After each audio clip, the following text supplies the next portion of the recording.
What's up? What's up? See, obviously the star of this whole show, right? Yeah, obviously.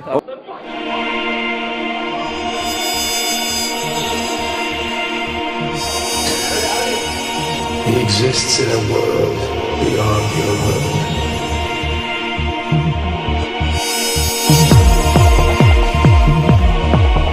We only fantasize, he does. He lives a life where nothing is beyond him. Nothing is beyond him. Check. What is it?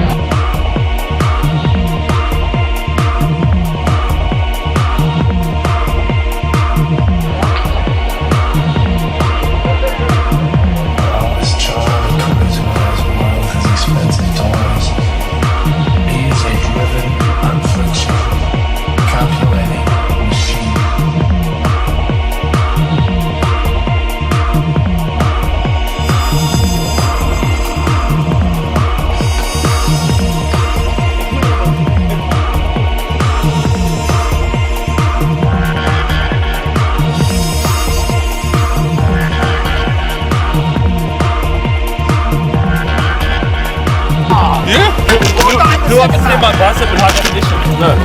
Come on the side. How's it look?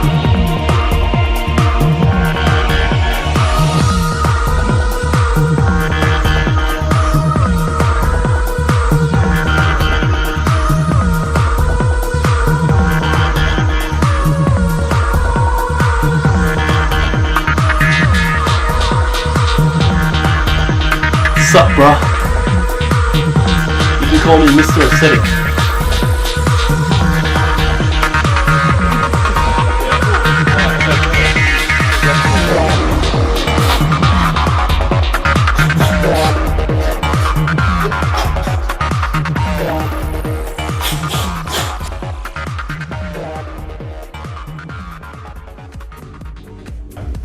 Here we go. Basically, how did I start with bodybuilding? Well, throughout high school, I was always an extreme endomorph.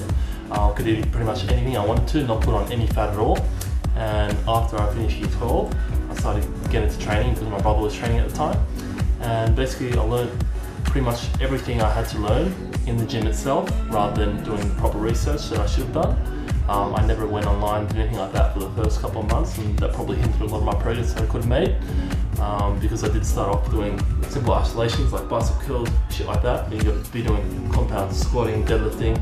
That's what's going to make your body. And I'm telling you right now, if you fuck around in the gym, if you fuck around doing a few bicep curls, if you isolate, you need to get the base first. So you need to fucking train as hard as you can and push yourself. You need to put yourself on a level where your body doesn't want to keep going, and when you reach that point, you keep going.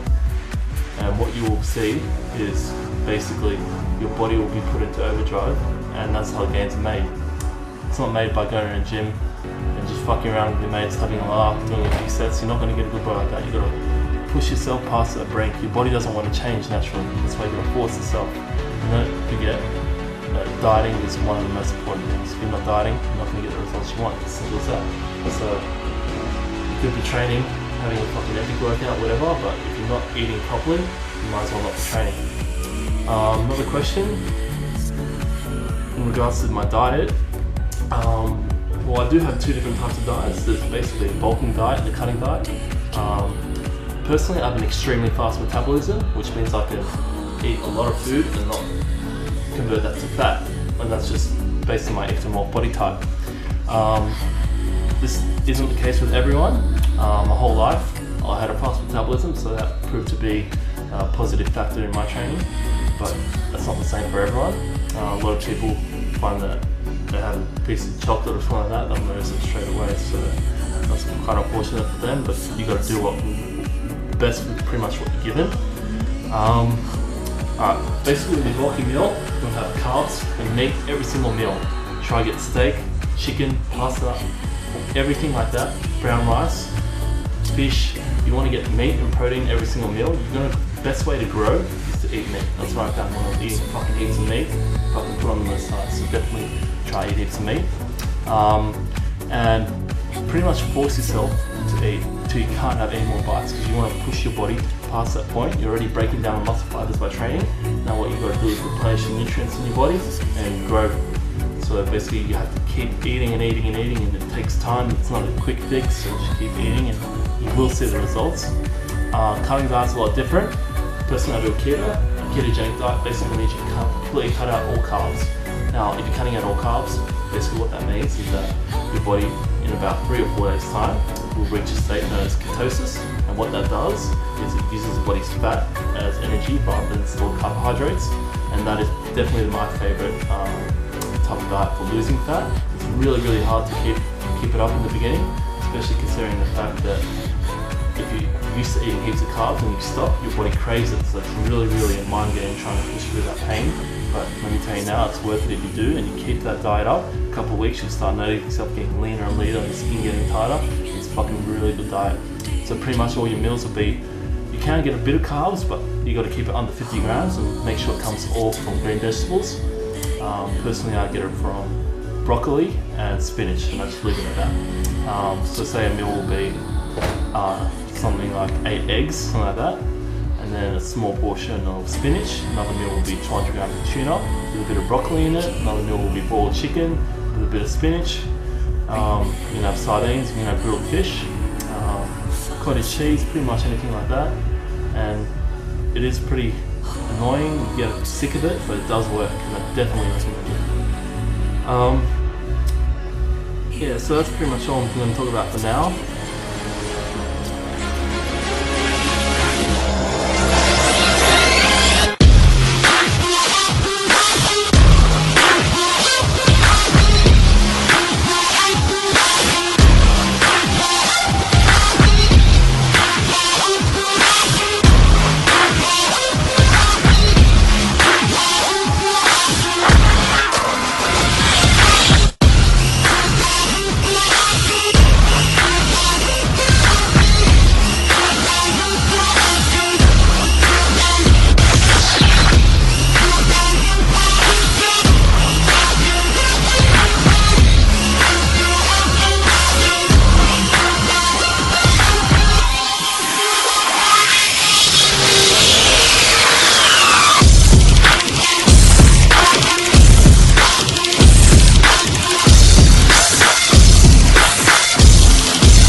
No homo, bro. No homo. None of that homo shit, bro. Just Miami, bro. Hi, you mad? Come at me, bro. Come at me, bro. Hi guys, this is Mina and I'm here to complain once again like a woman should. Hey, you have a great body, I must admit. I'm a drop to that. Good body.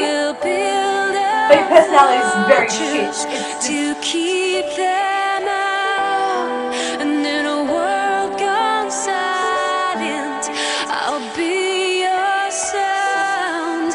And if they try to hurt you, I'll tear them down.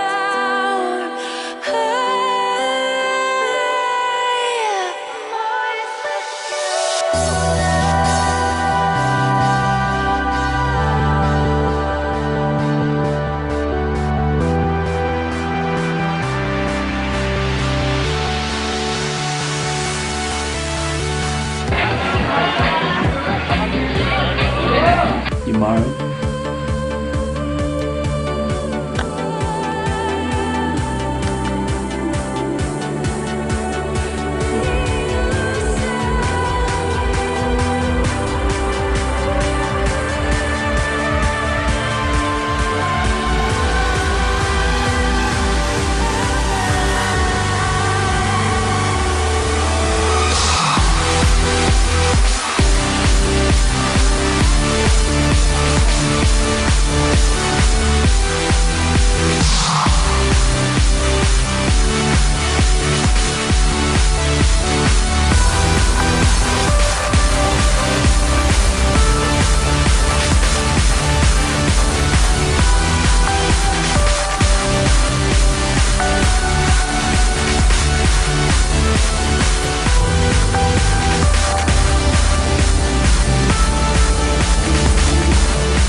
One day I was at a club called DCM in Oxford Street in Sydney, and I started dancing on the podium as we do with our muzzle dancing, etc.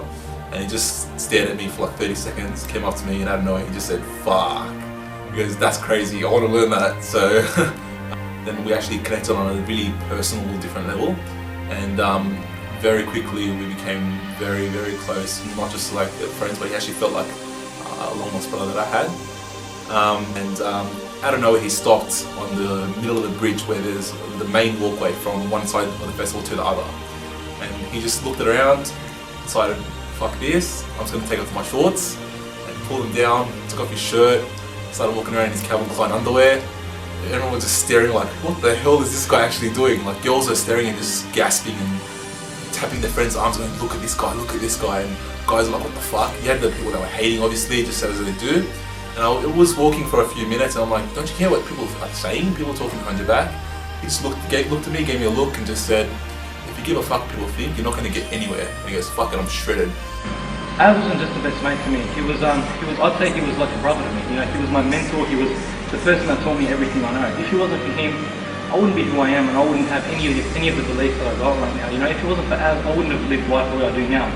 The main thing that Az probably taught me is the fact that, you know, you're literally given a chance of life only once, and that one time you've got to make it count. If it wasn't for him, I wouldn't be doing anything I'm doing right now. You know, right now I'm not just letting life straight past me. I'm living it up. I'm making sure that every second counts, making sure that every second spent with my best mates, with my brothers, and with my family. I'm making everything count. And why do I make it count?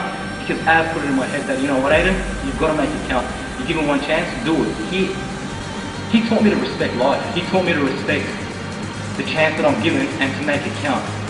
You know, he was my mentor, my brother. That's all I can say. There's one time in the car where he asked me if I'd have sex with my own mother for $5 million. And it was one of those things where I was like, no, you know, I don't do that for $5 million. And he asked me if I'd do it for $10 million. And it was just one of those moments where it was so funny, and we had to stop the car because we were laughing so hard. In one word, Az was, I'd have to say, charismatic. He had a level of charisma that was totally unmatched by anybody that I've ever met before. And, you know, it's easy to see him in his videos and say, wow, I like to hang around this bar, or he's funny or whatnot. But when you meet him in person, it's just on a whole other level. Even if he wasn't, you know, if he didn't have the, you know, the internet celeb status that he had, he'd still, wherever he went, people would look at him, and whoever met him would want to, like, get to know him. And he had one of those personalities where you just want to be around him all the time. We're at Bondi Beach and it was a really beautiful day, so as we were leaving it was gridlock traffic, and Az looks over to the diagonal direction and he sees this convertible, and in it is this Indian guy in his mid-30s and kind of balding already, but next to him is this blonde bombshell, absolutely stunning. And he looks to me and he says, "Man, that is the biggest gold digger I've ever seen in my life." "Do you have the song?" I'm like, I knew exactly what he was thinking, so I put the song on and he turns it up to max. We pulled up side by side with their car, and Az has got the remote in his hand and he keeps on rewinding it. He keeps going, "She take my money, she take my money, she take my money." And we were absolutely in tears at this point in time. We looked over at them and he was fuming at this point, and she was leaning on his shoulder trying to comfort him. Being siblings and more so brothers, there's always some sort of a rivalry between the two, whatever it may be, you know, better grades, who's got the better body, or whatnot. One festival I do remember is Sensations 2008, where we actually had a competition to see who's going to come in more shredded. And what happened was, you know, I actually managed to come in a little bit leaner than he did. And Az was not one to always pay compliments or let people know that he was beaten. And you know, and he came up to me on the countdown and he just goes, "Bro, I just want to say, you look absolutely fucking amazing. I'm very proud of you. You've outdone me. Congratulations, well done." And that's going to be a memory that I'm going to hold on to for the rest of my life. And it was a very beautiful moment. We hugged each other, we kissed, and then the beat dropped and we started. Zyzz, Zyzz is a fucking revolution, bro. We're taking over one at a time. With Myron, bro.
mad. Bruh.